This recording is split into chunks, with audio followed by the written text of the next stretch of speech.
Salgan de Babilonia. Un llamado a la verdadera adoración, dirigido a los profesantes de religión de este día, por uno que por mucho tiempo fue un profesante del cristianismo, pero que no conoció el poder, hasta que le agradó al Señor mediante el ministerio y escritos del pueblo llamado cuáqueros, dirigirlo al único lugar donde el poder puede experimentarse, es decir, al interior. Lo siguiente es una compilación de 3 cartas escritas por John Spalding el año previo a su muerte, sucedida a los 29 años, dirigida a los amados amigos y compañeros profesantes del cristianismo que entonces asistían a la iglesia de St. Giles en Reading.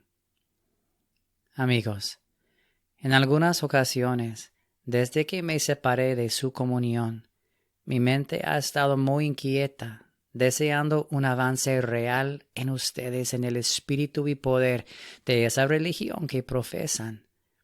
Al estar persuadido de que hay algunos entre ustedes que realmente desean conocer la verdad, siento un renovado interés de saludarlos en una medida, espero, del verdadero amor del Evangelio y de ofrecerles para la seria consideración de ustedes las razones que me indujeron a separarme de su sociedad. Amigos, en verdad había muchos lazos que me unían a ustedes, y por un tiempo considerable estuve muy poco dispuesto a creer que esas cosas en las que me había ocupado y estimaba tanto no fueran lo que aparentaban ser.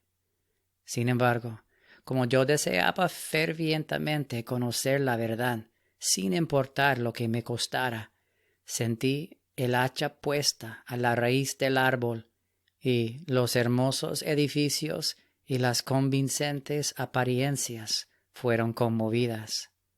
Me percaté de que el árbol debía primero ser hecho bueno, antes de que el fruto pudiera ser bueno. Una doctrina esencialmente diferente de lo que había oído de los hombres, incluso de los más estimados, pues se me había enseñado que la liberación del pecado no debía ser esperada en esta vida, y había escuchado día tras día la consistente confesión de que somos miserables pecadores, carentes de salud espiritual, etc.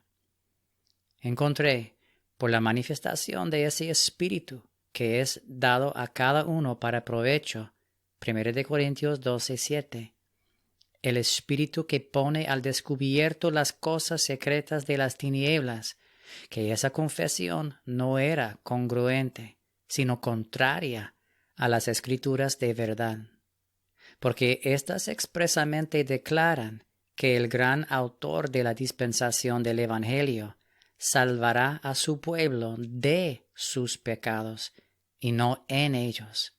Una diferencia fundamental. Vi que esto debe ser conocido por experiencia, al sentir el pecado como la gran enfermedad del alma y única causa de separación del Altísimo, el único donde se halla la verdadera felicidad. Fui consciente de que, mientras permaneciera el pecado, la separación debía continuar, ya que no había comunión entre la luz y las tinieblas, ni entre la justicia y la injusticia, ni podía ser cumplida la misericordiosa promesa: habitaré y andaré entre ellos, y seré su Dios, y ellos serán mi pueblo. Pues el apóstol dice: porque el templo de Dios, el cual sois vosotros, santo es. ¿Qué es un verdadero cristiano? Es el que concuerda con ciertos hechos y cree en ellos, como se registran en el escrito sagrado, y que a partir de ahí forma ciertos principios y opiniones, realizando tal vez una reforma parcial y absteniéndose de la más obvia contaminación del pecado, pero negando la posibilidad de una total limpieza y libertad del pecado en este mundo. Oh, Es aquel que no conoce solo de palabra, sino de hecho y en verdad la muerte al pecado y el nuevo nacimiento para justicia, al nacer de nuevo, no de sangre, ni de voluntad de carne, ni de hombre, sino de Dios. Porque nuestro bendito Señor dice, el que no naciere de nuevo no puede entrar al reino de Dios. Un hombre puede saber, al igual que Nicodemo, y libremente confesar que Cristo es un maestro enviado por Dios. Puede ser capaz de hablar mucho acerca de las doctrinas del Evangelio e imaginarse a sí mismo seguro por imputación. Pero ¿qué tiene esto que ver con el nuevo nacimiento, que es tan fundamentalmente necesario? ¿Qué le pueden enseñar toda su sabiduría y entendimiento? No, el hombre no puede entrar al nuevo nacimiento hasta que haya renunciado a todo, porque la naturaleza misma de la cosa implica un nuevo comienzo, una vida tan esencialmente diferente de la anterior como lo es la luz de las tinieblas.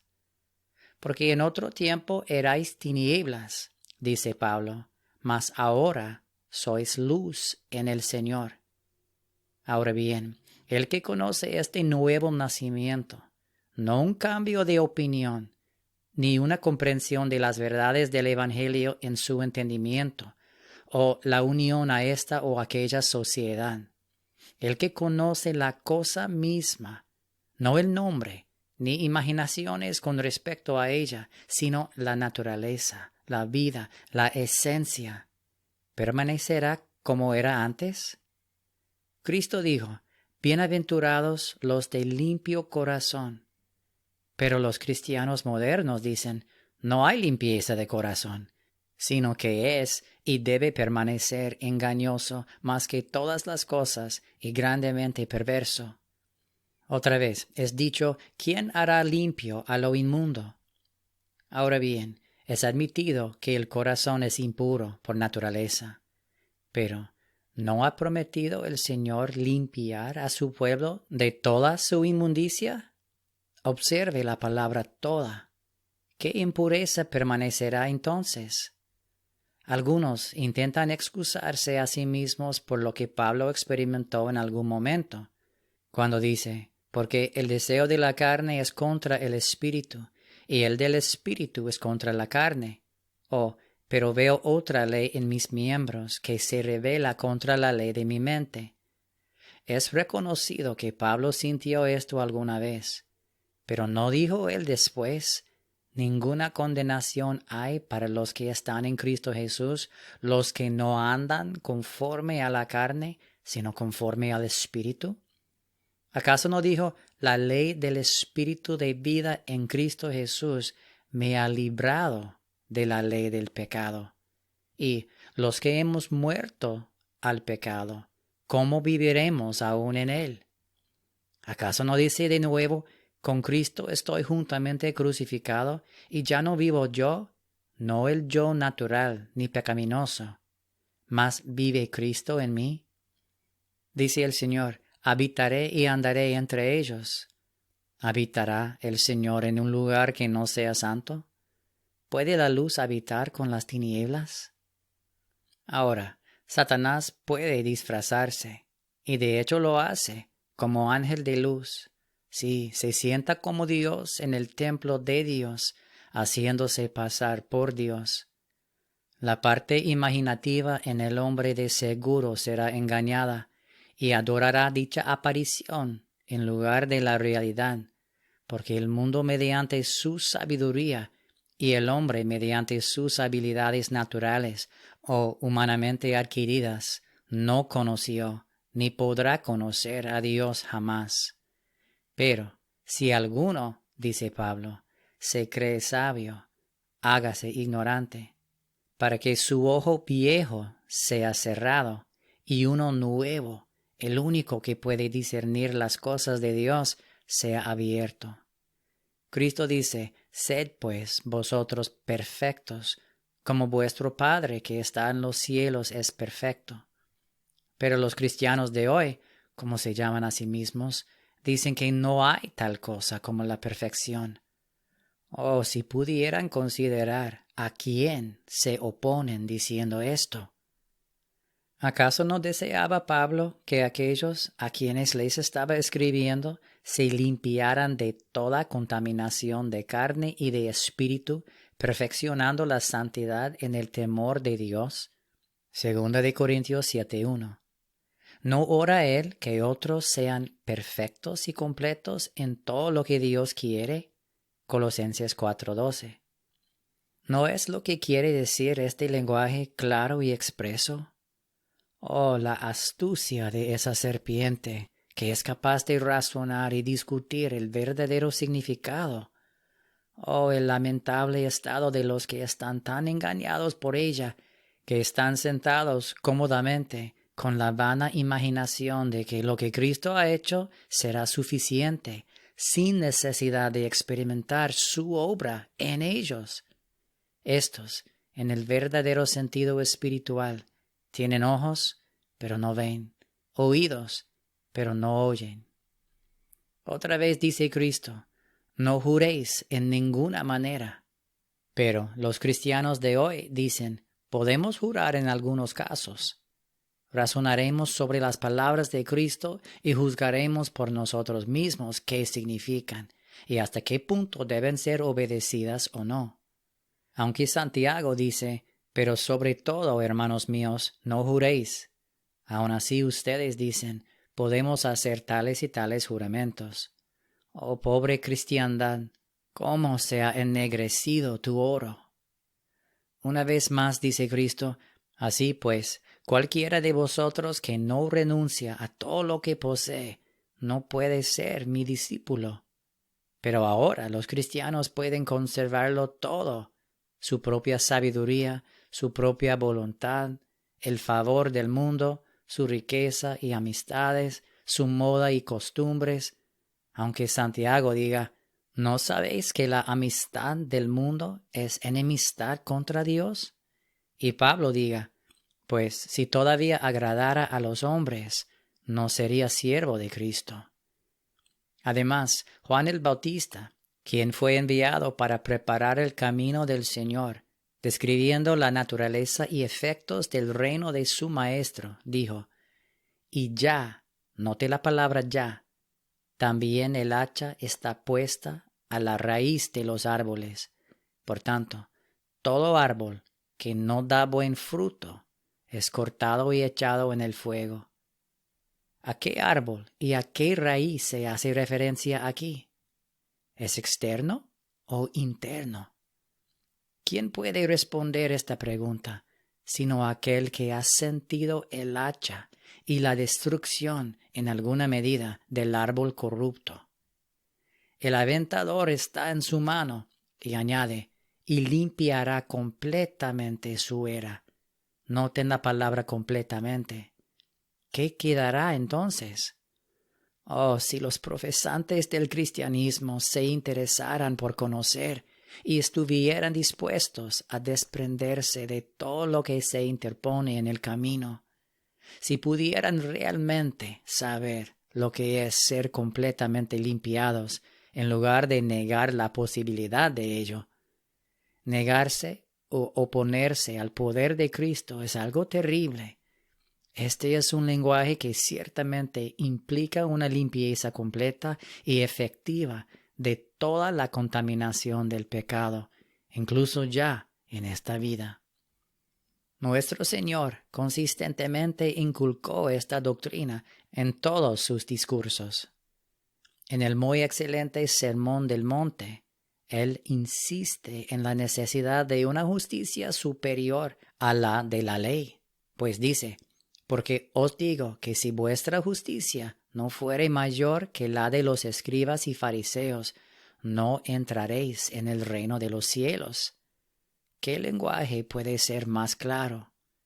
Y por lo que dice en la conclusión, es evidente que él no se refiere a una justicia imaginaria y meramente imputada, como temo que muchos vanamente suponen, porque hace una comparación entre los que oyen y hacen sus dichos y los que oyen y no los hacen, estableciendo así plenamente la posibilidad de hacerlos. Si se presta la debida atención a cada parte de ese sermón, creo que debe ser obvio que los que son el número feliz de los que no solo oyen, sino que también hacen esos dichos, a quienes nuestro Señor asemeja a una casa edificada sobre la roca, en la que son capaces de resistir toda oposición, no son miserables pecadores que hacen lo que no deben hacer, carentes de salud espiritual, etc. Por el contrario, conocen una justicia obrada en ellos, muy superior a la de la ley. Porque tal como la ley externa, escrita en tablas de piedra, habla de actos externos, así la ley de Cristo, escrita, como dice el apóstol, en las tablas de carne del corazón, alcanza la raíz y origen del acto. Porque mientras la ley decía no matarás, Cristo prohíbe enojarse sin causa. Y otra vez, mientras la ley decía no cometerás adulterio, Cristo prohíbe la lujuria, golpeando así la raíz.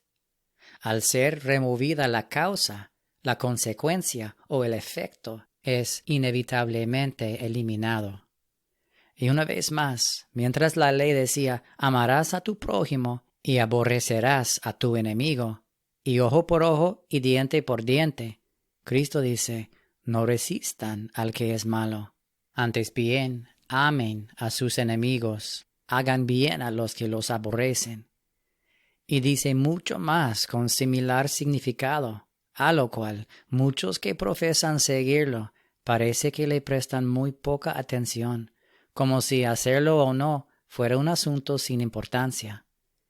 Pero puede que sea bueno para estos considerar si nuestro Señor hubiera dicho sed pues perfectos como vuestro Padre que está en el cielo es perfecto, si en realidad no quería que lo fueran.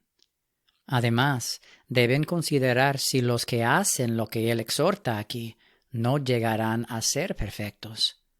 No puedo concebir cómo es posible llegar a cualquier otra conclusión sin retorcer groseramente las Escrituras. En otro momento dijo, vosotros sois mis amigos si hacéis lo que yo os mando. El que tiene mis mandamientos y los guarda, ese es el que me ama. No todo el que me dice Señor, Señor, que me llama amo y me honra con sus labios, entrará en el reino de los cielos, sino el que hace la voluntad de mi Padre, que está en los cielos. Si sabéis estas cosas, bienaventurados seréis si las hiciereis.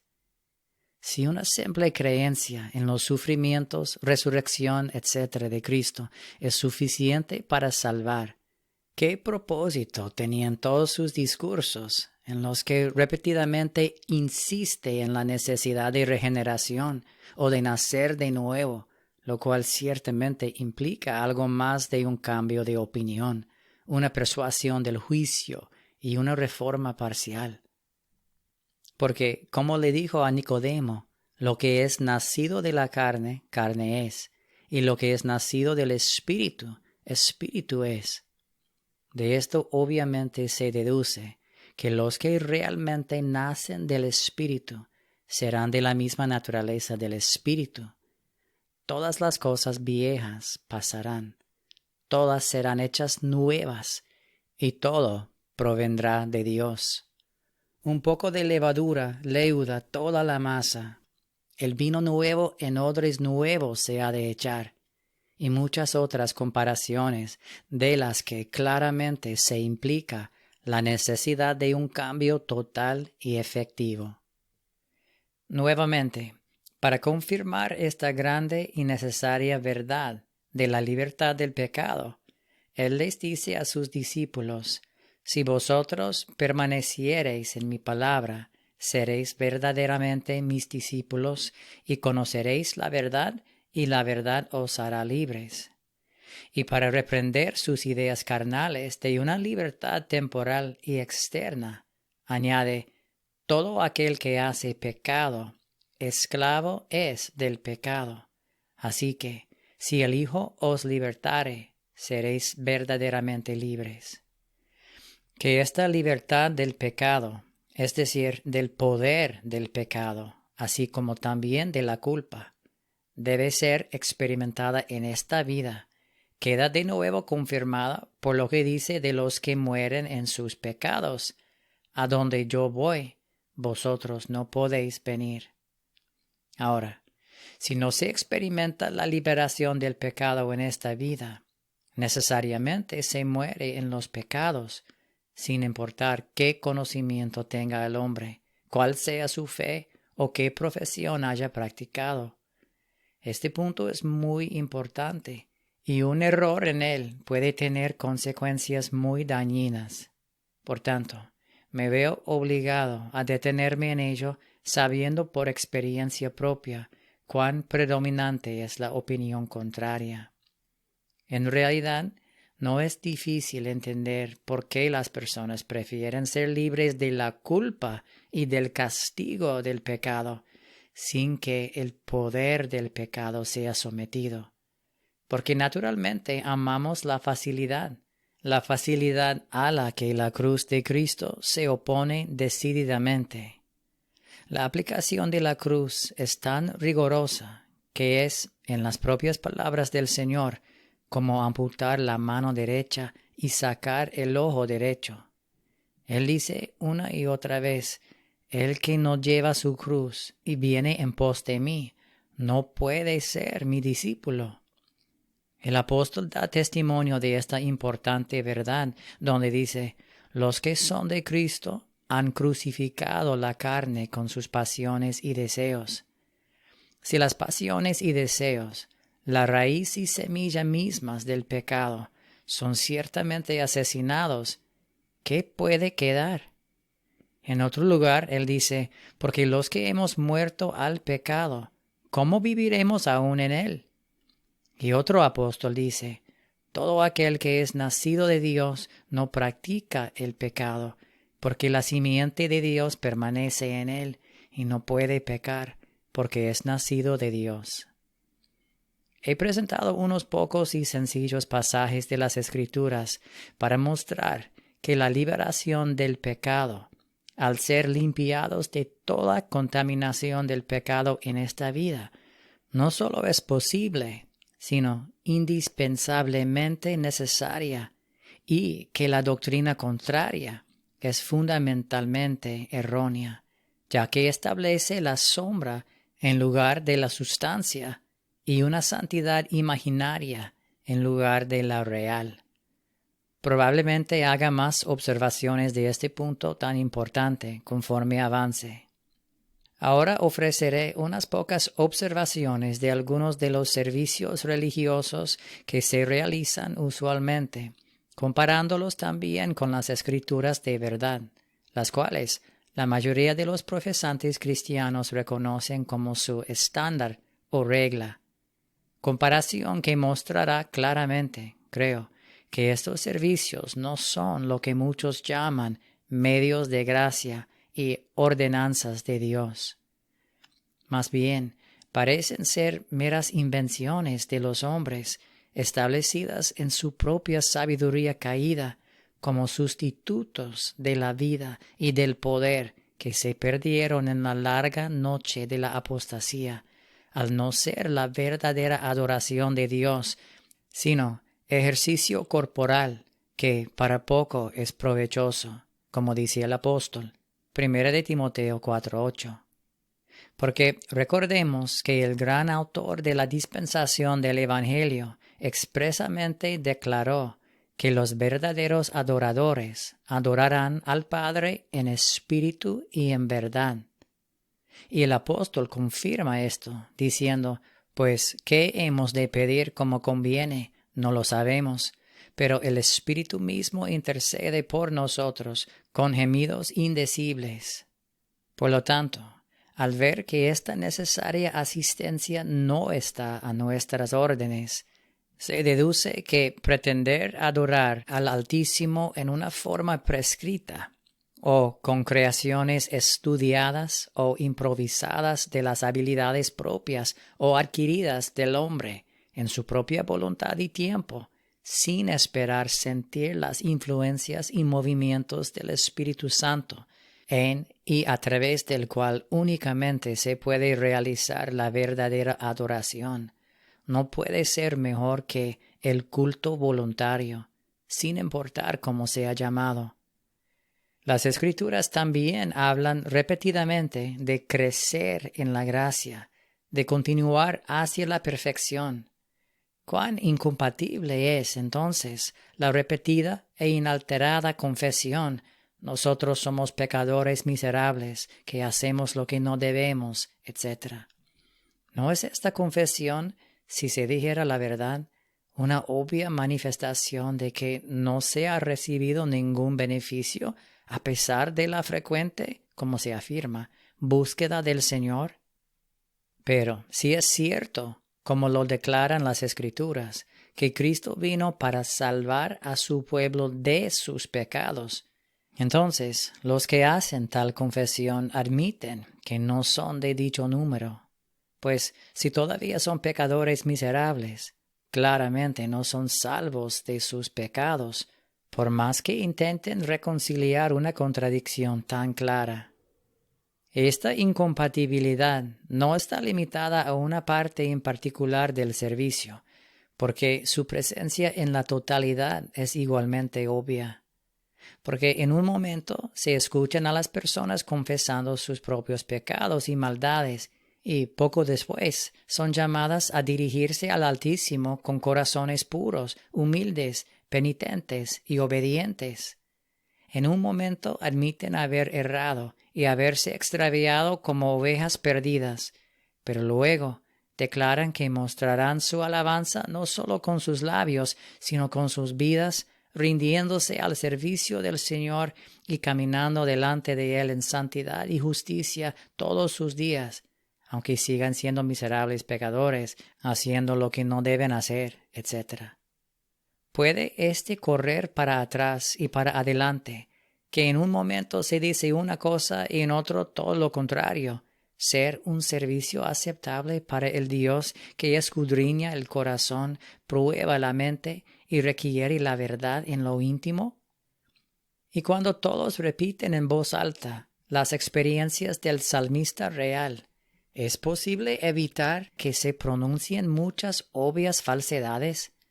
Pues, si las palabras de la boca no son la expresión del lenguaje real y conocido por experiencia del corazón, por muy excelentes que sean, no son palabras que brotan de la verdad, sino palabras falsas en la boca de los que las pronuncian. Espero que un poco de consideración seria convenza de esto. Ahora, con respecto a la costumbre o práctica de cantar, tengo algunas observaciones que hacer. ¿Acaso no es contradictorio que los que justo antes han confesado su miseria y desdicha parezcan olvidar todo eso rápida y fácilmente e inmediatamente empiecen a cantar? Esto parece una evidente declaración de que no fueron sinceros en lo que reconocieron o de que creen que es de muy poca importancia si sus oraciones son respondidas o no. ¿No es esto jugar con cosas serias?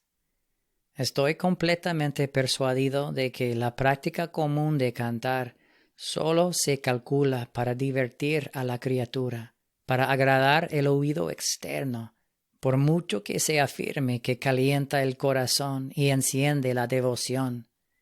Y si los que lo practican fueran honestos y sinceros, soy de la opinión de que serían constreñidos a reconocer que, en realidad, el entretenimiento es el objetivo principal. De lo contrario, ¿por qué están tan complacidos con las melodías y la música? ¿Se puede suponer por un momento que el Todopoderoso debe ser honrado por una conducta tan superficial? Definitivamente no. Y con respecto a la devoción encendida, puede ser bueno que se recuerde lo que les fue dicho a los que encienden un fuego y se rodean de teas Puede que anden a la luz de ese fuego, pero en dolor serán sepultados. Isaías 50:11.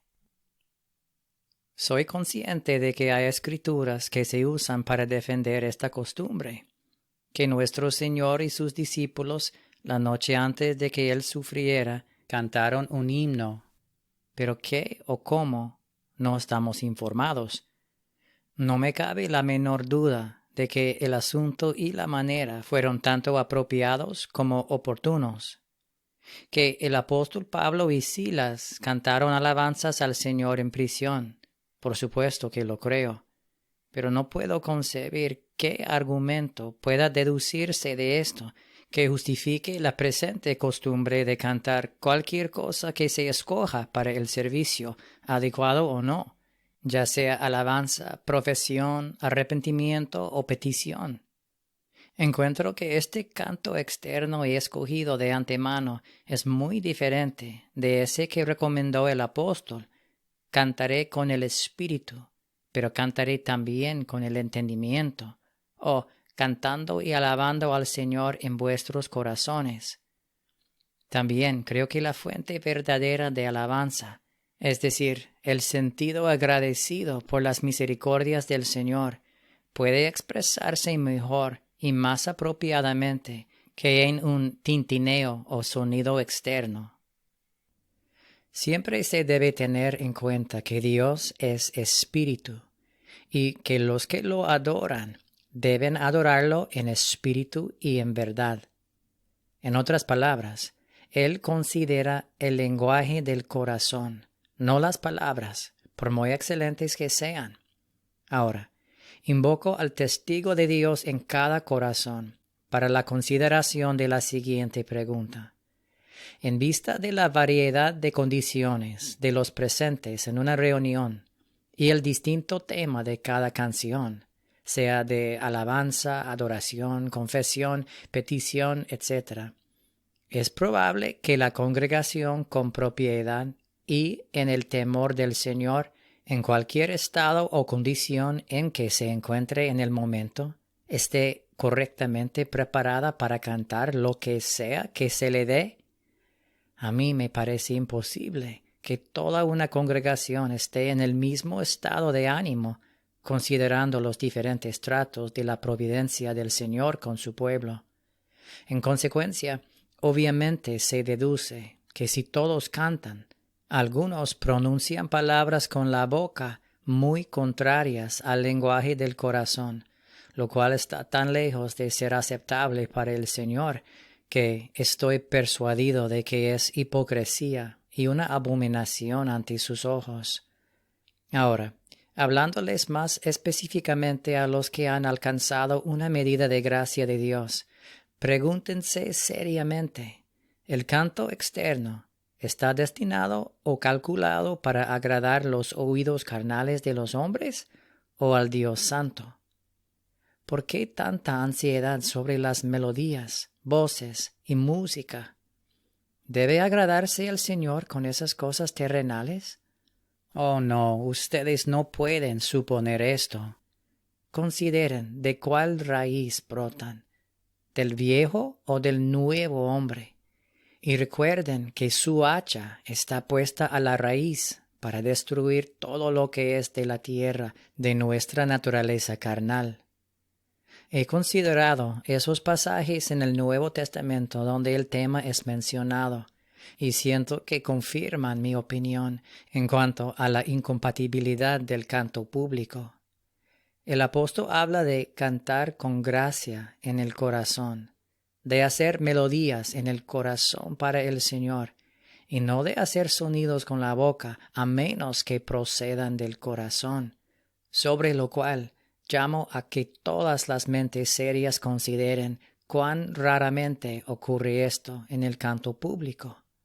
Estoy convencido en mi propia mente, considerando nuestra situación aquí, el poder y las artimañas del enemigo y nuestras propias corrupciones innatas, que sería más apropiado vigilar y orar y estar siempre en guardia esperando sentir la luz y poder de Cristo develar y subyugar las cosas ocultas de las tinieblas, que manifestar ese espíritu desenfadado y descuidado que con demasiada frecuencia acompaña el canto público.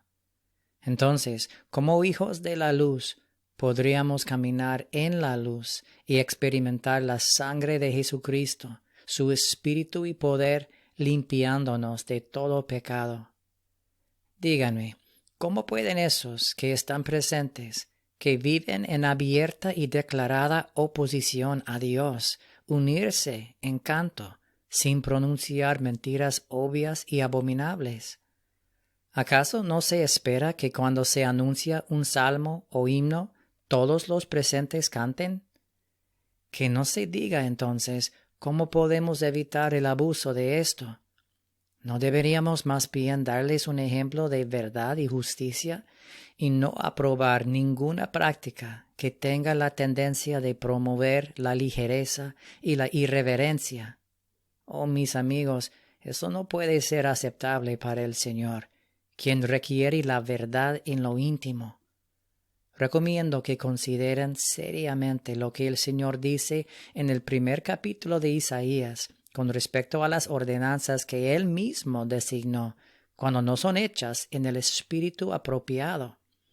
¿Para qué me sirve, dice Jehová, la multitud de vuestros sacrificios? Hastiado estoy de holocaustos de carneros y de cebo de animales gordos. No quiero sangre de bueyes, ni de ovejas, ni de machos cabríos, etc. Percibo día a día una cada vez más evidente salida de la sencillez de Cristo. ¿Dónde es llevada la cruz cada día? Observen la apariencia de los profesantes del cristianismo. ¿Qué diferencia hay con el mundo? Mis amigos, estas cosas no deben ser. Ténganme paciencia, se los ruego. Estoy muy interesado por el honor de nuestra profesión. Si la cruz es verdaderamente llevada, se elimina todo egoísmo y autocomplacencia, y se evidencian más los frutos del Espíritu en la seriedad y solemnidad de la verdadera profesión cristiana. Que el Señor haga que estas cosas calen cada corazón, para que se experimente la necesidad de ofrecerle un sacrificio aceptable, del cual se dice en más de una ocasión que es un espíritu contrito y humillado. Bienaventurados ustedes los que lloran, porque se regocijarán, dice Cristo. Entiendo este regocijar como el resultado de una conciencia agradecida por la experiencia de las misericordias del Señor y como una manifestación de alabanzas a Él, no solo con nuestros labios, sino con nuestras vidas. Oh, amigos míos, vuélvanse hacia sus propios corazones. He aquí, dice Cristo, el reino de Dios dentro de vosotros está. No busquen fuera lo que estoy convencido que únicamente se encuentra dentro.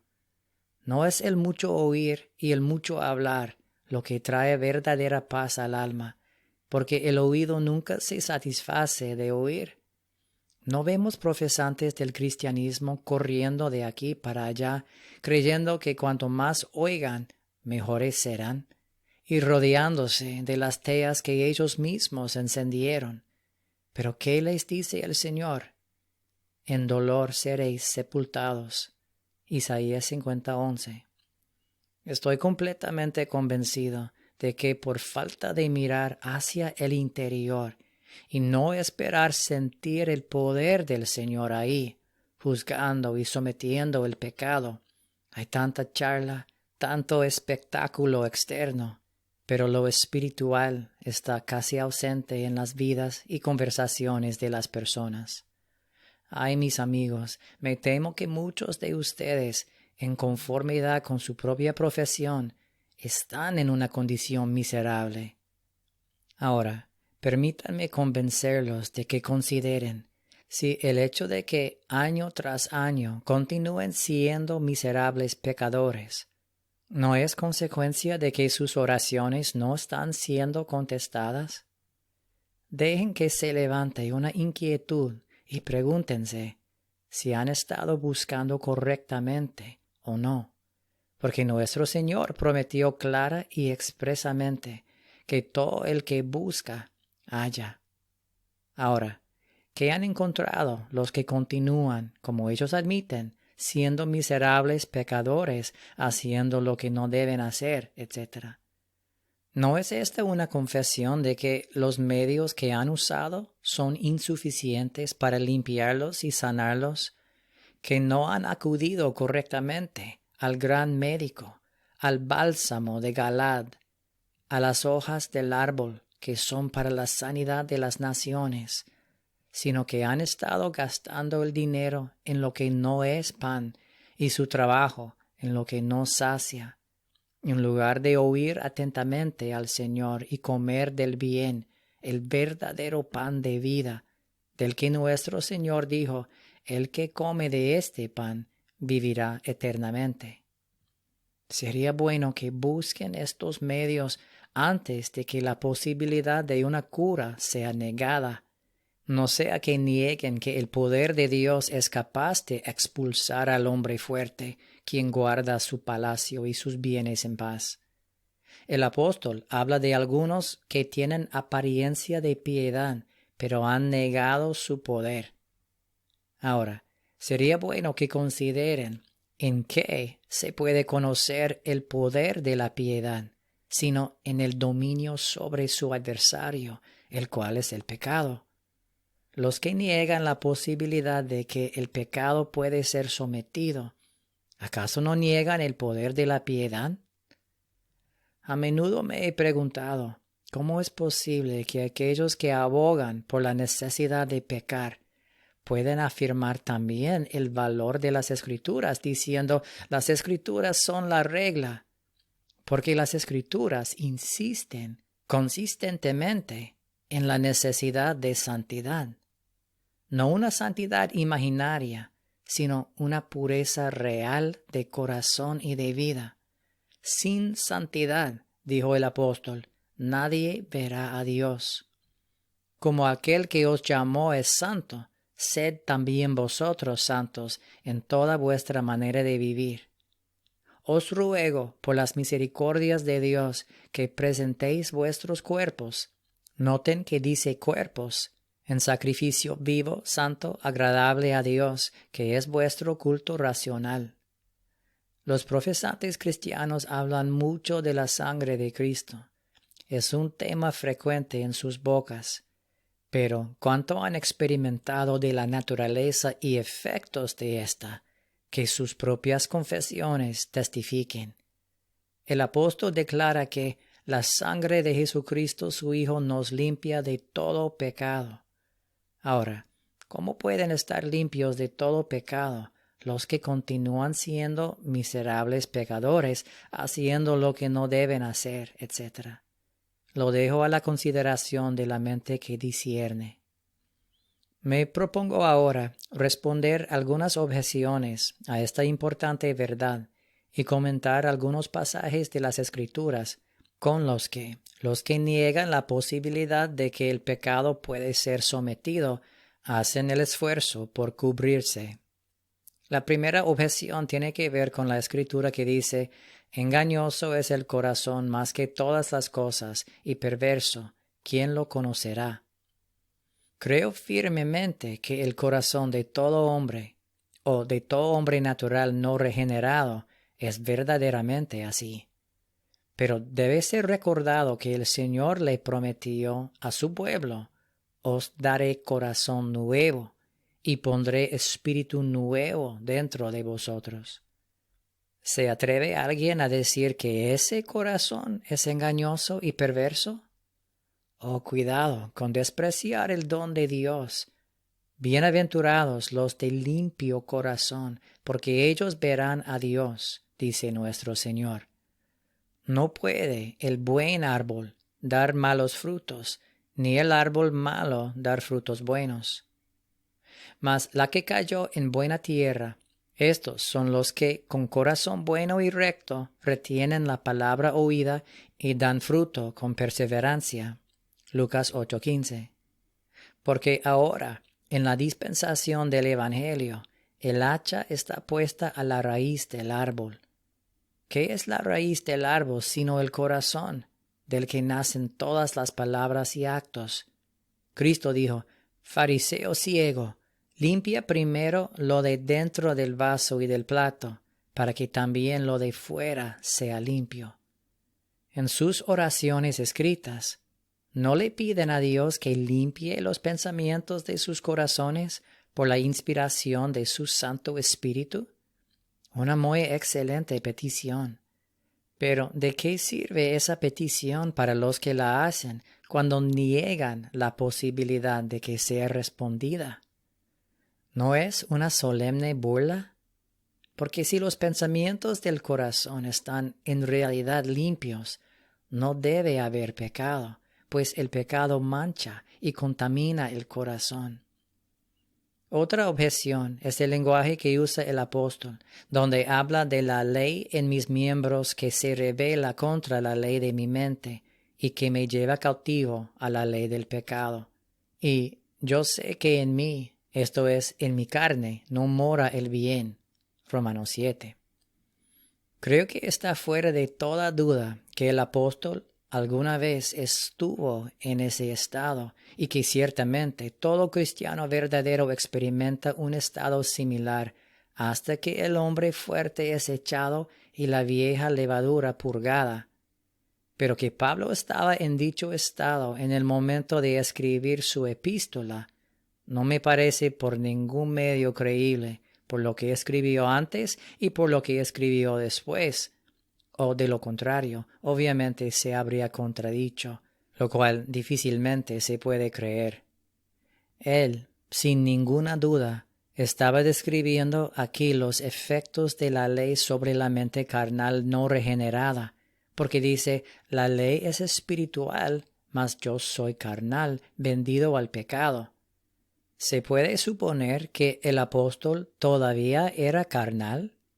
Ciertamente no. Tras haber dicho, la mente carnal es enemistad contra Dios, y la mente carnal es muerte, y los que están en la carne no pueden agradar a Dios.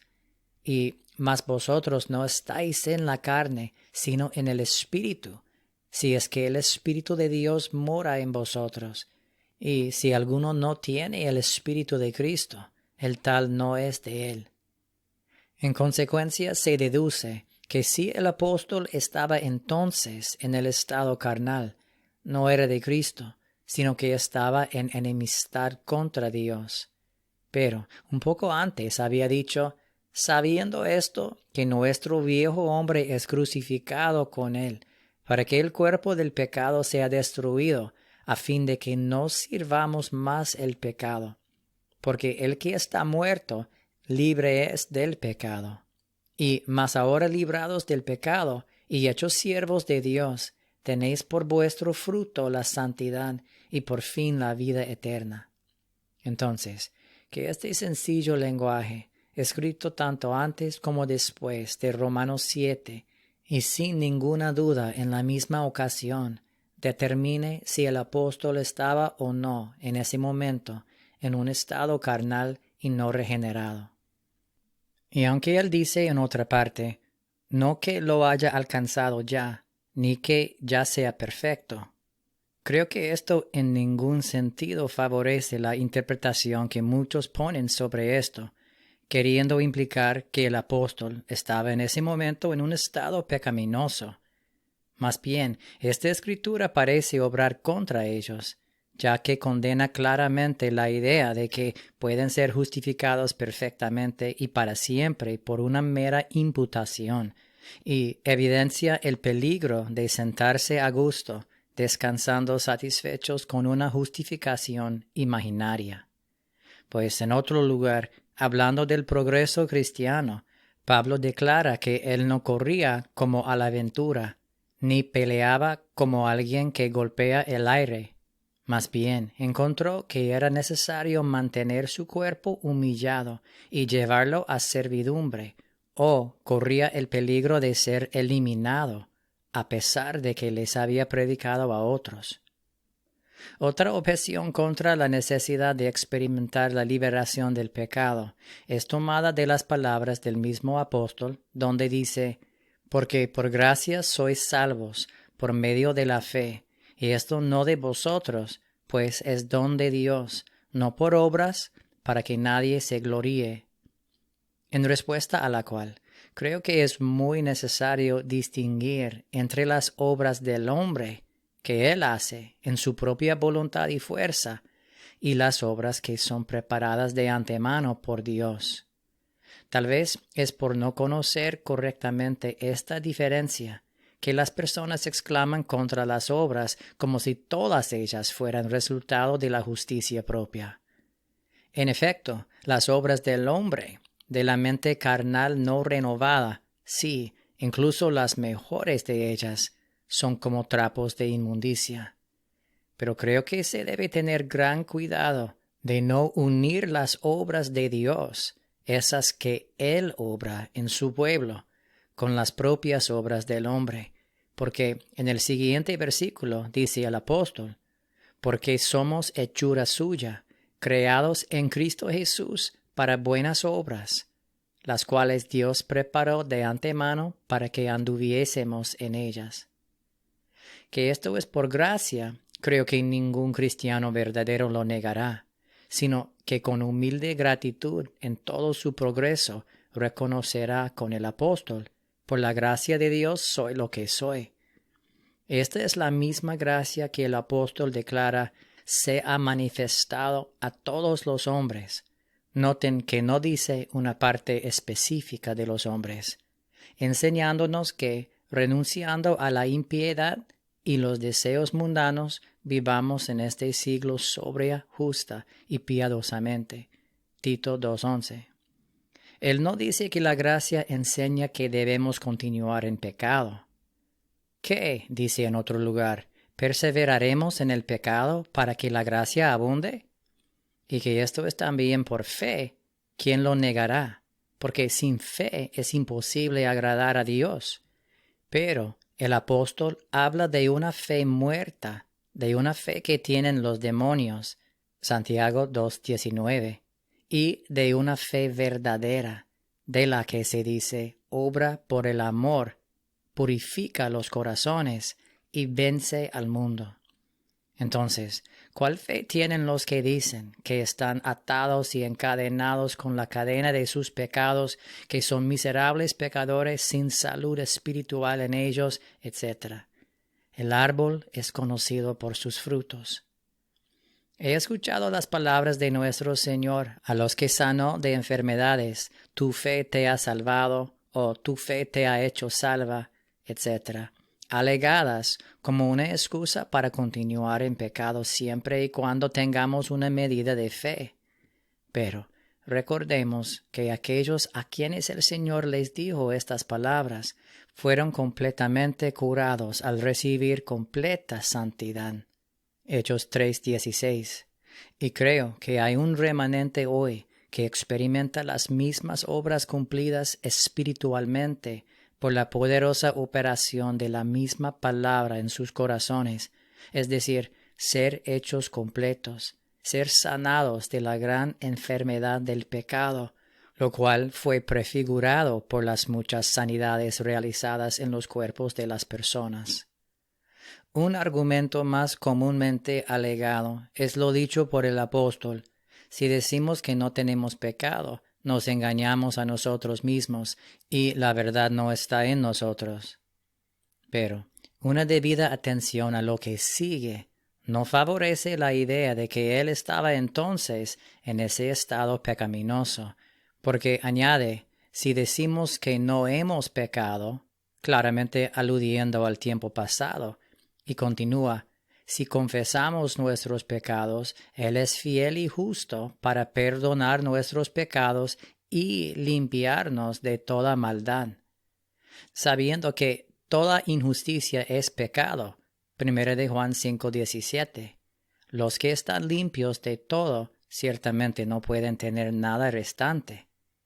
El mismo apóstol habla fuertemente a favor de esta perfecta limpieza, donde afirma: todo aquel que permanece en él no peca. Para esto apareció el Hijo de Dios, para deshacer las obras del diablo. Todo aquel que es nacido de Dios no practica el pecado, porque la simiente de Dios permanece en él, y no puede pecar, porque es nacido de Dios. 1 de Juan 3, versículos 6, 8 y 9. Es el sincero deseo de mi alma que las personas consideren por sí mismas y no asuman entender cosas de tal importancia de oídas, sino que todas atiendan el consejo del apóstol, cada uno someta a prueba su propia obra, y entonces tendrá motivo de gloriarse solo respecto a sí mismo y no en otro, porque cada uno llevará su propia carga. Y agrega justo después: no os engañéis, Dios no puede ser burlado, pues todo lo que el hombre sembrare, eso también segará, cualquiera que sea su opinión, conocimiento o fe. En otro lugar, él dice que aunque un hombre tenga todo el conocimiento, entienda todos los misterios y tenga toda la fe, incluso para mover montañas, aún así podría seguir siendo nada. Por lo tanto, sería prudente tener cuidado de insistir en la autoridad de las Escrituras, mientras que la vida y la conducta no son acordes con ellas. Recuerden las palabras de nuestro Señor a algunos de los antiguos: ustedes examinan las Escrituras porque piensan tener en ellas la vida eterna, y son ellas las que dan testimonio de mí, pero ustedes no quieren venir a mí para que tengan esa vida. De esto se desprende, y es digno de la más seria atención, que los que tenían las Escrituras y las valoraban tanto como para pensar que tenían vida eterna en ellas, no iban a Cristo, de quien ellas testificaban, el único que era y es tanto la vida como la luz de los hombres. Por esta razón sería bueno tener cuidado de poner la letra, el testimonio, la declaración con respecto a un objeto, en lugar del objeto mismo. Porque nuestro Señor no dijo que las Escrituras fueran el camino, sino: yo soy el camino y la verdad y la vida. Nadie viene al Padre sino por mí. De hecho, nosotros debemos aprender la diferencia entre la letra, la palabra externa, y la palabra que estaba en el principio, antes de las Escrituras, es decir, la palabra cerca, en tu boca y en tu corazón, la cual es viva y eficaz, y más cortante que toda espada de dos filos, y penetra hasta partir el alma y el espíritu, las coyunturas y los tuétanos, y discierne los pensamientos y las intenciones del corazón. Antes bien, todas las cosas están desnudas y abiertas a los ojos de aquel a quien tenemos que dar cuenta. De él, tal como mencioné antes, testifican las Escrituras, y sin su poderosa ayuda, éstas permanecen como letra muerta y un libro sellado. El apóstol declaró que las cosas de Dios solo pueden ser conocidas por medio del Espíritu de Dios. Ellas son locura para el hombre natural. Por tanto, creo que debemos tener cuidado en la manera de cómo intentamos comprender las verdades que están contenidas en las Escrituras mediante nuestro propio entendimiento. Más bien, debemos estar dispuestos, como recomienda el apóstol, a hacernos ignorantes para que lleguemos a ser sabios. Ahora, quiero ofrecer unas observaciones sobre esas dos ordenanzas o ceremonias, el bautismo y la cena del Señor, tal como se les llama. Con respecto al bautismo, tal como es practicado por aquellos a quienes me dirijo más específicamente, se necesita decir poco, pues rociar a los infantes ni siquiera es una imitación del verdadero bautismo. No tiene ninguna relación con este. Ni creo que pueda encontrarse un solo precepto o ejemplo de esto en las Escrituras de verdad. Estoy completamente convencido de que es, como muchas otras cosas de ese tipo, una invención católica de los tiempos de oscuridad y apostasía, como un sustituto de la realidad, porque en ningún sentido está calculado para responder a algún buen propósito. Puede que sea bueno considerar seriamente el lenguaje que se usa durante esa ceremonia, en la que se dice: este niño es regenerado e injertado en el cuerpo de la Iglesia de Cristo.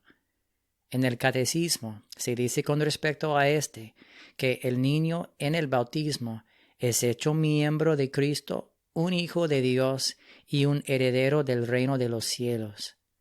Que cada persona sensata solemnemente se pregunte si realmente cree que esa ordenanza produzca tales efectos. Si es posible que alguien piense así, sus ideas de la regeneración y de la Iglesia de Cristo difieren ampliamente de las mías. Consideremos también lo que se les enseña a las personas a prometer en esta ceremonia: a renunciar al diablo y a todas sus obras, a la pompa y vanidades de este mundo maligno y a todos los deseos pecaminosos de la carne, para guardar la voluntad y mandamientos santos de Dios y caminar en estos todos los días de su vida. ¿Acaso no se les obliga aquí a prometer lo que creen y confiesan que es imposible hacer? Porque si eso fuera cumplido, de seguro no serían miserables pecadores que hacen lo que no deben hacer, etc. Ahora, yo plenamente creo que el bautismo es necesario, absolutamente necesario para cada miembro de la Iglesia de Cristo, pero no creo que la aplicación de agua, aun cuando sea correctamente imitada, sea el único verdadero bautismo mencionado en las Escrituras, Efesios 4:5. Porque no es la eliminación de la inmundicia de la carne, lo cual es todo lo que el agua externa y natural puede hacer, sino ser bautizados en el bautismo del Espíritu Santo y fuego, es decir, ser bautizados en el nombre, que es la naturaleza, del Padre, Hijo y Espíritu Santo, y de este modo experimentar la eliminación de la parte terrenal en nosotros y ser limpiados y purificados de toda inmundicia de carne y espíritu, perfeccionando la santidad en el temor del Señor.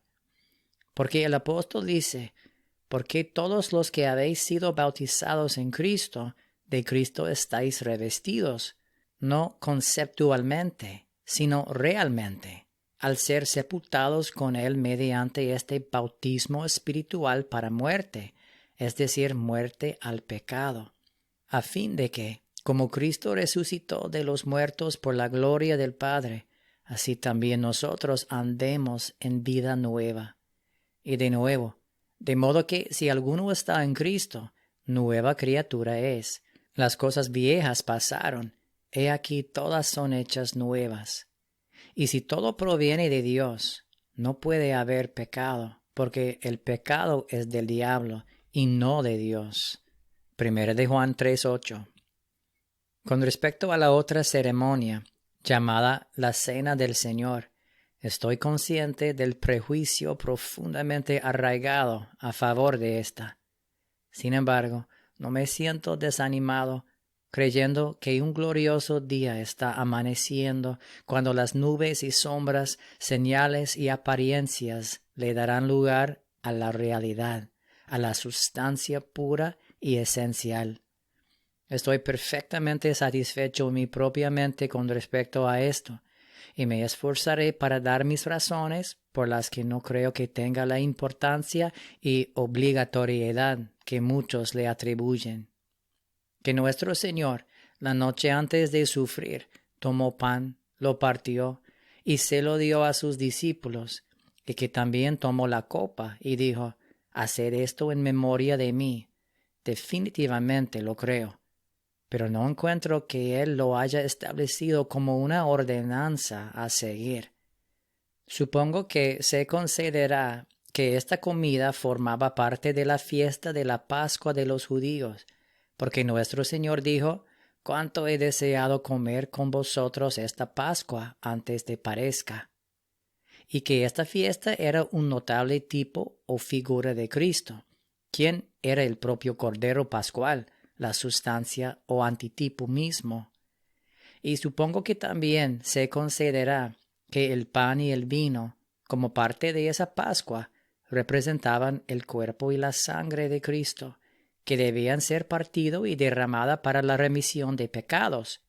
Pero, dado que definitivamente hay una diferencia muy esencial entre la señal y la cosa señalada, consideremos un poco cuál es de mayor consecuencia, o si ambas son obligatorias. Espero que nadie a quienes me dirijo niegue que Cristo era y es verdaderamente la sustancia y antitipo de cada tipo y figura bajo la dispensación ceremonial de Moisés. Y puesto que esta es una de esas figuras que representan la muerte de Cristo, ahora que la sustancia ha venido y el tipo se ha cumplido, ¿qué necesidad hay de la sombra? ¿Por qué no darle lugar a la sustancia, como se hace libremente con otros símbolos y figuras? El apóstol, escribiendo a los de Corinto, comenta: «Así pues, todas las veces que comiereis este pan y bebiereis esta copa, la muerte del Señor anunciáis hasta que Él venga». Creo que esto de ninguna manera implica que esta fuera una ordenanza prescrita u obligatoria. Solo muestra que aquellos a quienes él les estaba escribiendo continuaban con el uso o guardando la Pascua judía. No creo que esto deba considerarse improbable cuando se ve que por un tiempo fue enseñado por algunos de los discípulos es necesario circuncidarlos y mandarles que guarden la ley de Moisés. Hechos 15:5. Por tanto, me parece que aquellos a quienes Pablo les escribió todavía no sabían, en un sentido espiritual, de la venida de Cristo, o sea, de su aparición espiritual en sus corazones. Y parece que Lucas infiere un caso similar en Hechos 19:2, donde habla de algunos que habían sido bautizados con el bautismo de Juan, que es de agua, pero ni siquiera habían oído si había un Espíritu Santo, la manera prometida de su venida otra vez, mencionada en Juan 16:7. Pero yo os digo la verdad, os conviene que yo me vaya, porque si no me fuera, el Consolador no vendría a vosotros, mas si me fuere, os lo enviaré. De nuevo, el apóstol dice, hablándoles a los sabios, sin lugar a duda, espiritualmente sabios: la copa de bendición que bendecimos, ¿no es la comunión de la sangre de Cristo? El pan que partimos, ¿no es la comunión del cuerpo de Cristo? ¿Puede suponerse que él alude aquí al pan y al vino externos? Porque si lo hizo, entonces todos los que participan de esa ceremonia externa, quien quiera que sean o lo que sean, pueden tener comunión con Cristo. Esto, de seguro, sería unir luz con tinieblas, a Cristo con Belial, justicia con injusticia, en oposición directa a la clara declaración del apóstol a las mismas personas. En otra parte dice: «No podéis beber la copa del Señor y la copa de los demonios. No podéis participar de la mesa del Señor y de la mesa de los demonios». Ahora bien, es muy obvio que cualquiera puede participar del pan y del vino externos. Por tanto, esas no pueden ser la copa ni la mesa del Señor. Y lo que se registra en Hechos 2:46 de los discípulos partiendo el pan en las casas, creo que por ningún medio implica tal ceremonia, sino una manera social de vivir entre ellos, tal como es dicho en el versículo 44, y tenían en común todas las cosas. Y de lo que sigue inmediatamente, comían juntos con alegría y sencillez de corazón, aludiendo claramente a sus comidas en común. También creo que es muy notable que cuando los apóstoles se reunieron en Jerusalén para considerar lo que era necesario prescribirles a los creyentes gentiles, esta ceremonia de pan y vino ni siquiera fue mencionada. Si hubiera sido necesaria, de seguro no se habría omitido, teniendo en cuenta las cosas que se ordenaron en ese momento, la mayoría de las cuales se han dejado de lado desde entonces, es decir, que se aparten de las contaminaciones de los ídolos, de fornicación, de ahogado y de sangre. Las propias palabras de nuestro Señor me parecen decididamente desfavorables a la exigencia de una señal externa, cuando enfáticamente se llama a sí mismo en Juan 6:48 el pan de vida. Y luego añade en Juan 6:54 que cualquiera que comiera su carne y bebiera su sangre tendría vida eterna, porque su carne era verdadera comida y su sangre verdadera bebida.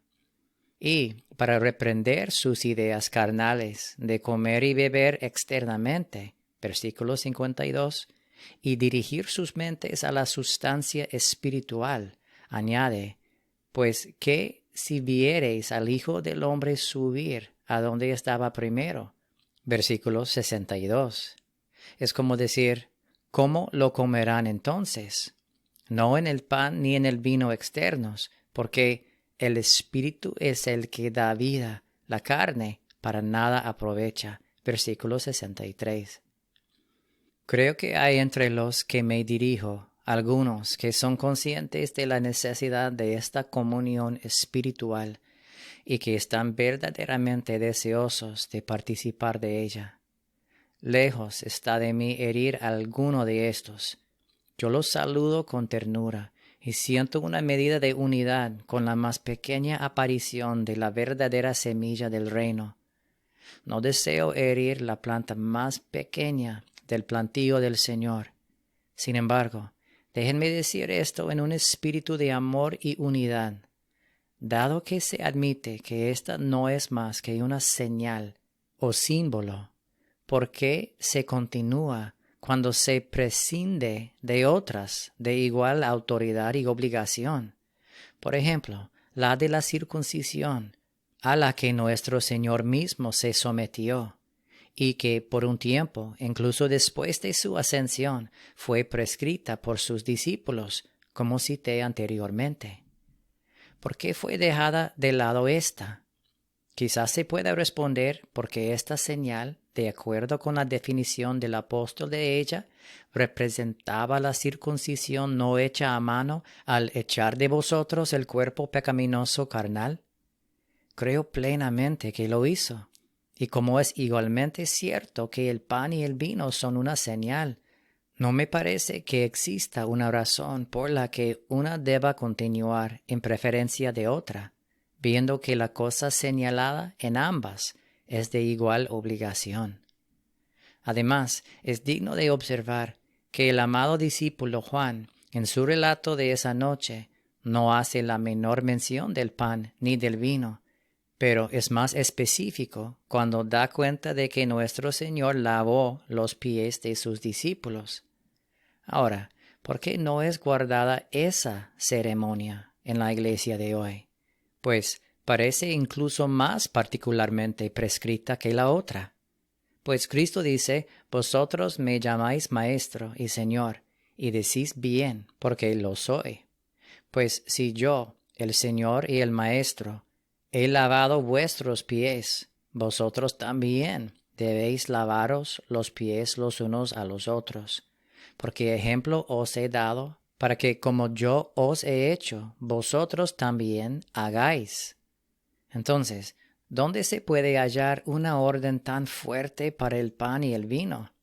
Si se responde que el lavado de pies era una señal o figura para enseñar humildad y amor unos a otros, lo cual de buena gana admito que lo era, creo entonces necesario probar que la otra es algo más que una señal para apoyar su continuidad y preferencia. lo cual supongo que difícilmente se intentará. Que la cena externa no era practicada u observada como una ordenanza por los apóstoles, creo que es evidente en la totalidad del tenor de sus escritos. De hecho, Pablo reprende a algunos por estar sujetos a ordenanzas, diciendo, pues si habéis muerto con Cristo en cuanto a los rudimentos del mundo, ¿por qué, como si vivieseis en el mundo, os sometéis a preceptos tales como no manejes, ni gustes, ni aun toques, en conformidad a mandamientos y doctrinas de hombres, cosas que todas se destruyen con el uso? ¿Acaso no se destruyen con el uso el pan y el vino? El apóstol sabía bien que el pan vivo y verdadero no era de una naturaleza perecedera. Otra vez dice, por tanto, nadie os juzgue en comida o en bebida, o en cuanto a días de fiesta, luna nueva o días de reposo, todo lo cual es sombra de lo que ha de venir, pero el cuerpo es de Cristo. En otro lugar dice, porque el reino de Dios no es comida ni bebida, sino justicia, paz y gozo en el Espíritu Santo. Y a otros les dice, me temo de vosotros, que haya trabajado en vano con vosotros, porque, conociendo a Dios, o más bien siendo conocidos por Dios, ¿cómo es que os volvéis de nuevo a los débiles y pobres rudimentos, a los cuales os queréis volver a esclavizar? Guardáis los días, los meses, los tiempos y los años, lo cual él había declarado que no era más que sombras de cosas buenas. Me temo que el mismo lenguaje es aplicable a muchos que profesan creer grandes cosas hoy. A partir de lo que he observado sobre este tema, creo que, para una mente sin prejuicios, esto debe parecer, primero, que la verdadera cena del Señor es una comunión interna y espiritual. He aquí, dice el Señor, yo estoy a la puerta y llamo. Si alguno oye mi voz y abre la puerta, entraré a él y cenaré con él y él conmigo.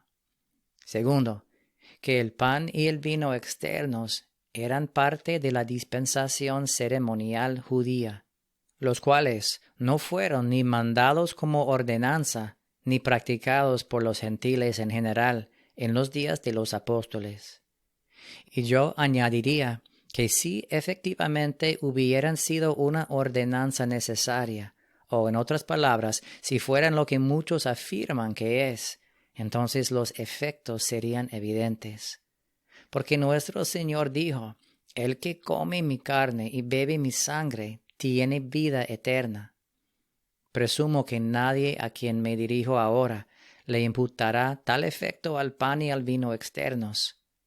¿Cómo, por tanto, puede ser esta la verdadera cena del Señor, ya que en ninguna parte leemos de dos cenas? Creo que muchos están en algún grado conscientes de la diferencia entre la señal y la cosa misma, la sombra y la sustancia. Y, al ver que se debe participar de la sustancia o de la realidad, sí, es una necesidad absoluta, puesto que nuestro Señor dijo, si no coméis la carne del Hijo del Hombre y bebéis su sangre, no tenéis vida en vosotros. Entonces, ciertamente es de gran importancia conocer correctamente cuál es la verdadera cena. No tengo duda de que hay quienes que, con corazón sincero y recto, continúan con el uso de la señal externa, y lejos está de mí juzgarlos. Solo tengo una advertencia que dar en amor, que donde se guarda una señal, sea como para el Señor y no para los hombres. Creo plenamente que la religión no consiste en observar o no observar ceremonias externas, porque como dice el apóstol, en Cristo Jesús ni la circuncisión vale nada, ni la incircuncisión, sino una nueva creación. No es un nombre, una profesión de fe o alguna práctica externa. Sin embargo, me temo que muchos guardan tales cosas como para los hombres y son esclavos de ellas, y están tan asentados y a gusto en ellas que difícilmente oirán la menor objeción que se les haga. Las personas de este tipo tal vez deban ser dejadas por un tiempo. Así pues, he dado algunas de mis razones por las que me separé de su comunión y del por qué creo que la adoración que se realiza ahí no es la adoración que el Señor exige al no concordar con las Escrituras, sino contradecirlas. No encuentro que dicha adoración sea, como se afirma, los medios de gracia y la ordenanza de Dios, sino en gran medida invención e imaginación del hombre, al estar equivocada tanto en principio como en práctica. En principio, porque ustedes han sido enseñados que no deben esperar libertad del pecado en esta vida, mientras las Escrituras unánimemente testifican lo contrario. En práctica, porque adoran en sus propias voluntades y enseñan como doctrina mandamientos de hombres, contra lo cual testifica nuestro Señor en Marcos 7:7. Sí, y en un estado no regenerado, según su propia confesión. De modo que, lo que he escuchado entre ustedes, que sus mejores servicios están contaminados, es exactamente cierto, porque mientras continúen en un estado contaminado, todas sus actuaciones estarán contaminadas también. Porque, ¿quién hará limpio a lo inmundo? Nadie. Job 14:4. Sin embargo, puede ser bueno recordar, y que permanece como una verdad inmutable, que el sacrificio de los impíos es abominación para el Señor. Proverbios 21:27. Aunque nos distraigamos con la vana idea de que todo está bien, creo con certeza que para ofrecer un sacrificio o un servicio aceptable, debemos conocer por experiencia, que hemos sido lavados, santificados, justificados en el nombre del Señor Jesús y por el Espíritu de nuestro Dios. 1 Corintios 6:11. Por tanto, recuerden el lenguaje de antaño a algunos que no tenían salud, sino que estaban enfermos de la cabeza a los pies, como muchos confiesan estar ahora. ¿Para qué me sirve, dice Jehová, la multitud de vuestros sacrificios? No me traigáis más vana ofrenda, el incienso me es abominación, luna nueva y día de reposo, el convocar asambleas, no lo puedo sufrir. Son iniquidad vuestras fiestas solemnes. Cuando extendáis vuestras manos, yo esconderé de vosotros mis ojos. Asimismo, cuando multipliquéis la oración, yo no oiré. Y consideren la exhortación a ellos. Lavaos y limpiaos. Quitad la iniquidad de vuestras obras de delante de mis ojos. Dejad de hacer lo malo, aprended a hacer el bien, etc. Luego se añade, si vuestros pecados fueren como la grana, como la nieve, serán emblanquecidos. Si fueren rojos, como el carmesí, vendrán a ser como blanca lana. Si quisiereis y oyereis, comeréis el bien de la tierra. Si no quisiereis y fuereis rebeldes, seréis consumidos a espada, porque la boca de Jehová lo ha dicho. Oh, qué terrible es esta denuncia, la cual se cumple ahora a nuestro alrededor. Es la ferviente respiración de mi espíritu, que esta nación favorecida, que profesa creer grandes verdades y que ha estado llamando abundantemente al Señor con sus bocas y honrándolo con sus labios, pueda evitar el inminente golpe, humillándose delante de él, y que mientras sus juicios estén en la tierra, ellos puedan efectivamente aprender justicia. Sé, mis amigos, por cierto grado de experiencia, que hay muchas y varias apariencias, símbolos y sombras establecidas entre los profesantes cristianos, algunas de las cuales ya he señalado. Ahora, deseo dirigirlos, según mi medida actual, con la que soy favorecido hoy a la realidad o sustancia misma, pues el inestimable tesoro que había sido por mucho tiempo y en vano buscado afuera, entre esas varias apariencias, finalmente encontré que estaba adentro. Puedo anticipar la sorpresa y tal vez la indignación que la palabra adentro puede despertar en algunas mentes que pueden estar listas a exclamar: ¿puede haber algo bueno en el hombre? Sí, amigos, el soberano bueno, el único bueno, se encuentra ahí, y deseo su paciente atención mientras me esfuerzo por eliminar esa idea injusta, engañosa y destructiva de que no se puede encontrar nada bueno en el hombre. Creo que el gran artificio, que la más exitosa insinuación del gran adversario de la humanidad es desviar la atención de lo único que es capaz de destruir efectivamente su reino o gobierno en el corazón y arrastrar la mente a objetos afuera, a las varias similitudes y apariencias en lo que puede ser llamado misterio de Babilonia. Entonces, aunque esto bueno está en el hombre, no es del hombre, no es natural en él, más bien es un don gratuito, espontáneo e inmerecido. ¿Qué es?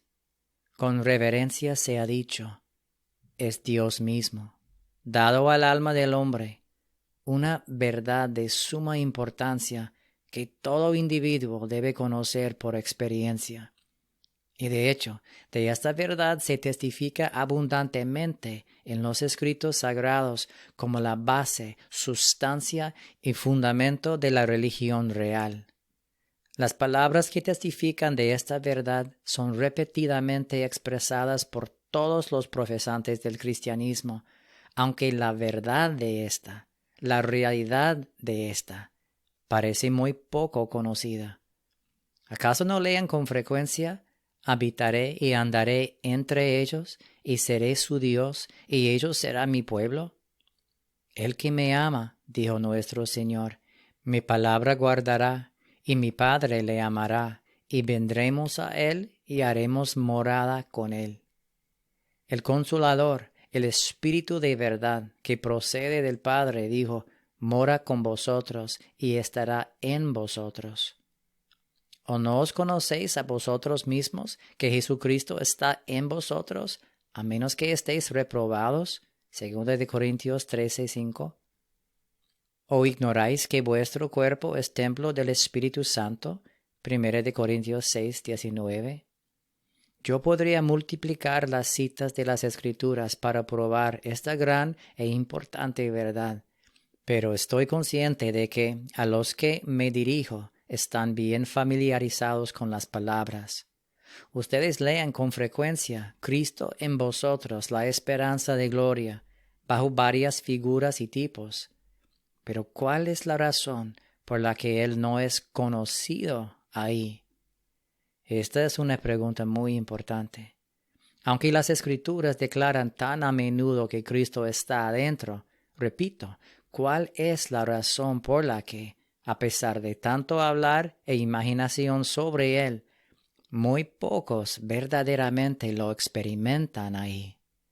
Creo, amigos, que puedo decirles la razón por la que Él, único gran fundamento, no es conocido en el único lugar donde puede ser verdaderamente conocido, porque no es buscado ahí, sino en algo afuera, en alguna apariencia o representación de Él, en un conocimiento reunido de hombres o de libros, o de la historia o letra externa, lo cual, por muy alto que se valore, es meramente conceptual.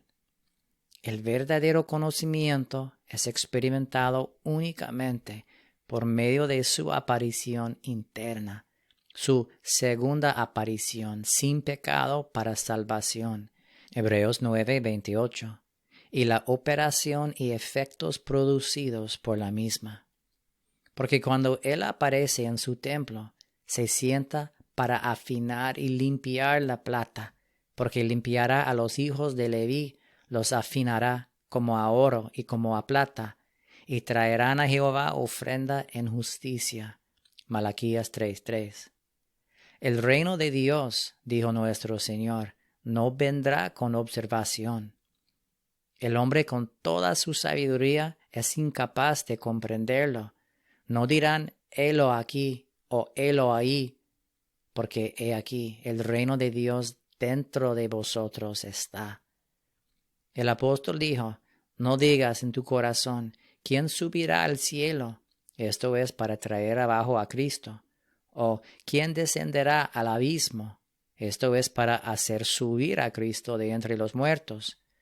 Él no está a cierta distancia, sino que cerca de ti está la palabra, en tu boca y en tu corazón. Nuestro Señor representó esta gran verdad por medio de varios objetos o semejanzas para transmitir instrucción espiritual a sus discípulos. Él habló de un tesoro escondido en un campo, de una semilla sembrada en un terreno, de un grano de mostaza, de una pequeña medida de levadura escondida en la harina, claramente aludiendo a este inestimable tesoro escondido en el corazón, la parte terrenal del hombre. Hubo algunos de quienes nuestro Señor dijo, tienen oídos, pero no oyen. Pero de otros dijo, a vosotros os es dado saber el misterio del reino de Dios. Ahora, amigos, es de gran importancia saber de cuáles somos, si sus palabras son todavía para nosotros como parábolas, o si conocemos eso que revela su verdadero significado. Yo soy la luz del mundo, dijo Cristo. El que me sigue no andará en tinieblas, sino que tendrá la luz de la vida. Ahora bien, el apóstol dice que no hay comunión entre la luz y las tinieblas. Si nosotros no tenemos esta luz, necesariamente estamos en tinieblas. Hay una luz espiritual, así como también una natural, y el gran apóstol de los gentiles, al declarar su comisión de predicar a los gentiles, dijo que tenía que testificar para que se conviertan de las tinieblas a la luz y de la potestad de Satanás a Dios.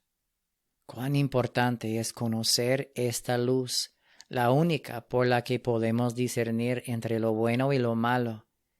El apóstol dijo, pero todas las cosas que son reprobadas son hechas manifiestas por la luz, porque lo que manifiesta todo es la luz.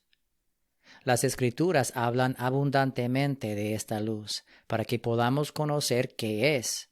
Juan el Bautista fue enviado para dar testimonio de esta luz verdadera, la cual alumbra a todo hombre que viene al mundo. Juan 1:9. En él, es decir, en Cristo, estaba la vida, y la vida era la luz de los hombres. Juan 1:4. Esta luz resplandece en las tinieblas, o sea, en el corazón oscuro del hombre, aunque las tinieblas no la pueden comprender. Juan 1:5. Esta es la luz del glorioso Evangelio, que resplandeció en nuestros corazones para iluminación del conocimiento de la gloria de Dios en la faz de Jesucristo. 2 Corintios 4:6. Por tanto, amigos, les advierto que eviten referirse a ella como una luz del hombre natural, o una nueva luz, como muchos han hecho. Porque creo que esta misma luz, si se cree en ella y se obedece, efectuará las mismas obras espirituales en el corazón o en el hombre interior que hizo anteriormente en los cuerpos del pueblo de Israel. Asimismo, creo que hay un gran peligro en hablar mal de la luz, porque aquellos que lo hacen confiesan que son extraños a ella y por tanto están caminando en tinieblas, pues no hay más que una verdadera luz espiritual. Y si decimos que tenemos comunión con Él y andamos en tinieblas, mentimos y no practicamos la verdad. Pero si andamos en luz, como Él está en luz, tenemos comunión unos con otros, y la sangre de Jesucristo su Hijo nos limpia de todo pecado. Nuestro Señor claramente declaró que todo aquel que hace lo malo aborrece la luz y no viene a la luz, para que sus obras no sean reprendidas. Mas el que practica la verdad viene a la luz, para que sea manifiesto que sus obras son hechas en Dios. Por eso, no es extraño que los que abogan por la necesidad del pecado, lo cual es malo, también hablen contra esta luz, y la llamen por cualquier otro nombre para excusarse, porque las cosas que la luz manifiesta como malas son demasiado queridas como para separarse de ellas, mientras ellos aún puedan persuadirse de que es seguro retenerlas. Mis amigos, hablo por experiencia y fervientemente les recomiendo que se vuelvan a esta luz interior de todos los aquí está y allí está, de las varias apariencias, señales y sombras establecidas por la voluntad y sabiduría de los hombres en los tiempos de oscuridad y apostasía. Vuélvanse a Cristo en el interior, la esperanza de gloria, el verdadero fundamento, la roca contra la que, si permanecemos fielmente en ella, incluso las puertas del infierno no prevalecerán, ni toda la oposición de los hombres.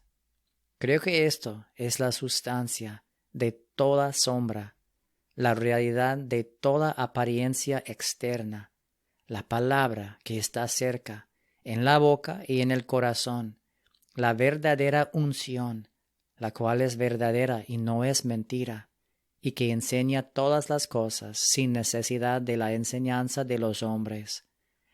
Este es el nuevo pacto, misericordiosamente prometido por el Altísimo. Daré mi ley en su mente, y la escribiré en su corazón, y yo seré a ellos por Dios, y ellos me serán por pueblo. Y no enseñará más ninguno a su prójimo, ni ninguno a su hermano, diciendo, conoce a Jehová, porque todos me conocerán, desde el más pequeño de ellos hasta el más grande, dice Jehová. He aquí, dijo nuestro Señor, el reino de Dios dentro de vosotros está. La semilla del reino que es sembrada en el corazón es demasiado pequeña como para que el ojo de la sabiduría del hombre la descubra. Esta sigue siendo una piedra de tropiezo para el altivo profesante judío y locura para la sabiduría mundana del griego. Pero los que oyen su llamado y lo obedecen, encuentran que es Cristo, poder de Dios y sabiduría de Dios. Creo que este es el nuevo nacimiento, sin el cual, declaró nuestro Señor, nadie podía siquiera ver el reino de Dios. El nacimiento que no es de sangre, ni de la voluntad de la carne, ni de la voluntad del hombre, sino de Dios. Porque lo que es nacido de la carne, sin importar cuán alto y atractivo parezca, sigue siendo carne. Y lo que es nacido del Espíritu, por muy bajo y despreciable que le parezca al ojo de la sabiduría del hombre, es espíritu. El Evangelio es una dispensación espiritual. Nuestro Señor prometió que el Espíritu de verdad, internamente manifestado, guiaría a toda verdad. Los apóstoles no debían dejar Jerusalén hasta que lo hubieran recibido, y luego se nos informa que comenzaron a hablar en otras lenguas según el Espíritu les daba que hablasen. No tenemos razón para suponer que hayan usado alguna forma preparada de palabras, ni que hablaran cuando o donde escogieran. Más bien, se nos habla con frecuencia de cómo viajaban o se quedaban de acuerdo a lo que les indicaba el Espíritu. Ver Hechos 8, 29 y 19, 8, etc. Tampoco debemos suponer que esta influencia y dirección del Espíritu se limitó a un período específico de tiempo, porque nuestro Señor dijo, He aquí yo estoy con vosotros todos los días hasta el fin del mundo.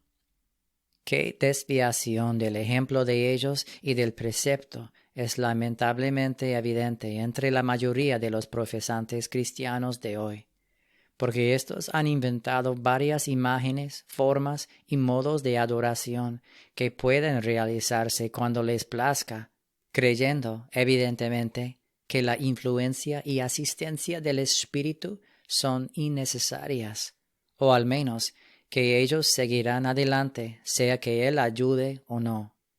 De seguro, sería bueno considerar si esto no es ofrecer fuego extraño delante del Señor. La única verdadera adoración, bajo la dispensación del Evangelio, es, en concordancia con la declaración expresa de nuestro Señor, la que es en espíritu y en verdad, y las influencias y movimientos del espíritu, tan absolutamente necesarios que no se puede efectuar ninguna adoración aceptable sin ellos, no están a nuestras órdenes. Cuán apropiado, sí, cuán necesario es entonces una humilde, silenciosa y dependiente espera en aquel que es el único que puede ministrar esta ayuda. Allí se experimenta la verdadera preparación del corazón para recibir lo que Él, el que escudriña el corazón y el único que conoce lo que es bueno para los que esperan en Él, se complazca en ministrar, ya sea inmediatamente, mediante su voz apacible y delicada en lo secreto del corazón, o instrumentalmente, por medio de cualquiera que a Él le plazca designar. Los que esperan en el Señor, dijo el profeta, renovarán sus fuerzas. Es la creencia profesa de la mayoría de las asambleas religiosas que es bueno esperar en el Señor. Pero creo que un poco de seria consideración puede determinar a quiénes se aplica esta promesa en Isaías. Se aplica a aquellos que, en solemne y humilde silencio, esperan sentir las influencias del Espíritu que instruyen y habilitan qué ofrecer y cuándo hacerlo, o qué recibir de la fuente del bien. O es para los que siempre están listos a comenzar, ya sea en una forma prescrita o en el ejercicio de las propias habilidades naturales o adquiridas, tengan o no la ayuda del Espíritu. En realidad, me parece que el significado claro y expreso del término esperan habla de una expectativa silenciosa y atenta, por la que nos acercamos más intencionadamente a la sagrada presencia de aquel que escudriña el corazón, trata la mente y exige la verdad en lo íntimo.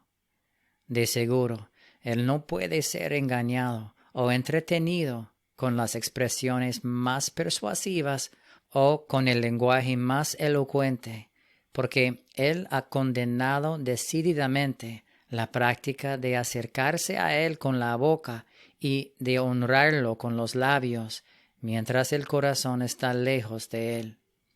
Por tanto, es necesario esperar silenciosamente hasta recibir el poder espiritual, para no ser como los que ofrecieron sacrificio de necios. No te des prisa con tu boca, dijo el sabio, ni tu corazón se apresure a proferir palabra delante de Dios, porque Dios está en el cielo y tú sobre la tierra. Por tanto, sean pocas tus palabras. Eclesiastés 5, 1 y 2. Y porque separados de mí, dijo nuestro bendito Señor, nada podéis hacer. Sin embargo, la práctica de muchos que profesan seguirlo a Él, evidentemente declara que ellos piensan que pueden hacer mucho sin Él, ya que en lo que se refiere a palabras y actuaciones externas, siempre están listos. El apóstol claramente declaró que nosotros no sabemos pedir como conviene y que el Espíritu nos ayuda en nuestra debilidad. ¿Qué son entonces todas las artes de composición y los poderes de humana elocuencia sin la ayuda del Espíritu? ¿Acaso no son como metal que resuena o címbalo que retiñe? Nuestro Señor dijo, y orando no uséis vanas repeticiones como los gentiles, que piensan que por su palabrería serán oídos. Me temo que este consejo es muy aplicable, no solo a los que usan oraciones formales y prescritas, sino también a los muchos que favorecen las actuaciones improvisadas, porque ambos, a menudo, actúan como si orar consistiera en expresiones externas, una idea repetidamente condenada en las Escrituras de verdad. El apóstol, después de decir que nosotros no sabemos qué pedir, agrega, el Espíritu mismo intercede por nosotros con gemidos indecibles.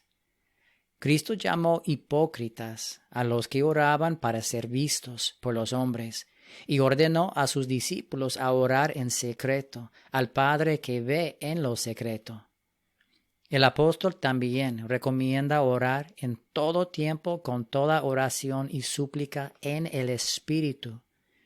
En otro lugar exhorta a ser constantes en la oración y, de nuevo, orad sin cesar. A partir de todo esto, creo que debe quedar claro que puede haber verdadera oración sin palabras y que puede haber palabras sin verdadera oración. No hay duda de que algunos poseen habilidades considerables, un flujo de palabras listo, una oratoria agradable y elocuente, que pueden hablar en cualquier momento que lo deseen y decir lo que he oído que llaman una excelente oración, sin esperar sentir la única influencia que puede capacitar a orar con el espíritu y con el entendimiento. Pero aunque tales ejercicios pueden producir una emoción temporal, tanto en el que habla como en el que oye, me temo que se hallará que son un fuego de su propia leña, una mera apariencia y no efecto del carbón vivo del verdadero altar. Las mismas observaciones son igualmente aplicables a cualquier otra ejecución externa de adoración, pública o privada, porque aunque puede afectar el oído externo o encender chispas de calor temporal, si no procede de los movimientos directos y sensibles del Espíritu de verdad, puede ser llamada correctamente culto voluntario. También he tenido temor de que el lenguaje de antaño, donde se decía, y ponían límite al Santo de Israel, Salmo 78, 41, sea aplicable a la mayoría de las sociedades religiosas profesantes, donde un hombre o grupo de hombres en particular se otorgan el derecho exclusivo de enseñar y predicar. Creo que esta práctica es totalmente contraria a la dispensación del Evangelio y a los ejemplos y preceptos homogéneos de Cristo y sus apóstoles, porque creo plenamente que ninguna autoridad, llamado capacitación u ordenación humana, puede hacer a una persona ministro de Cristo. De hecho, esto es prerrogativa de Cristo. Pablo dijo que él había sido hecho apóstol, no de hombres, ni por hombre, sino por Jesucristo y por Dios el Padre. Como observé antes, al ser la dispensación del Evangelio una dispensación del Espíritu, los verdaderos ministros de ésta son ministros del Espíritu y no de la letra. No son ministros de palabras únicamente, es decir, de las palabras de las Escrituras, sino ministros de la palabra de vida eterna, de esa palabra que estaba en el principio, que vive y permanece para siempre, de la palabra que es viva y eficaz y discierne los pensamientos y las intenciones del corazón. Las palabras pueden tener, y sin duda tienen, su utilidad, en la medida que el Espíritu las trae a la memoria y les da expresión. Pero robar las palabras de las Escrituras, ver Jeremías 23, y ponerlas en una forma predeterminada, por muy elocuentemente que sean dadas, no creo que deba llamarse predicación del Evangelio. Aquellos que son particularmente llamados, capacitados y enviados por Cristo, como creo que es todo verdadero ministro, no se tomarán la libertad de predicar u orar cuando les plazca, donde les plazca o lo que les plazca, sino solo cuando sean directamente movidos y dirigidos por el Espíritu de Dios internamente revelado. Ver Gálatas 1:16. El único que conoce qué es necesario ministrar. Tales ministros, así como han recibido de gracia dan, en concordancia con el mandamiento de nuestro Señor en Mateo 10:8, sin ninguna expectativa de intereses temporales en absoluto. Porque como ellos no se pertenecen a sí mismos, no pueden disponer de su tiempo o talentos según sus propias voluntades, sino según se complace en dirigir a aquel que los ha llamado. Para concluir, es mi esperanza que las pocas observaciones que he ofrecido ahora sean suficientes para demostrar la naturaleza interna y espiritual de la dispensación del Evangelio, y que los símbolos y figuras y todas las representaciones ceremoniales externas están totalmente abolidas de esa adoración que sólo puede realizarse en espíritu y en verdad. Se espera que estas reflexiones también muestren que la única capacitación necesaria para la adoración verdadera es la influencia y dirección del Espíritu de verdad internamente revelado, y que esta ayuda necesaria no se limita a tiempos y lugares, ni a ningún hombre o grupo de hombres en particular. Y ya que el apóstol declaró: pero a cada uno le es dada la manifestación del Espíritu para provecho, creo que no hay nadie que no tenga una porción suficiente, la cual, si se atiende apropiadamente, los dirigirá a las sendas del verdadero juicio. La palabra, o sea, la palabra de vida eterna, está cerca de todos. Por tanto, nadie necesita buscar instrucción en los hombres, sino que la misma unción, si la mente se dirige simple y sin reservas a ella, enseña todas las cosas y es verdadera. ¿Acaso hay alguien que no haya sentido sus reprimendas secretas por el mal y su aprobación por el bien?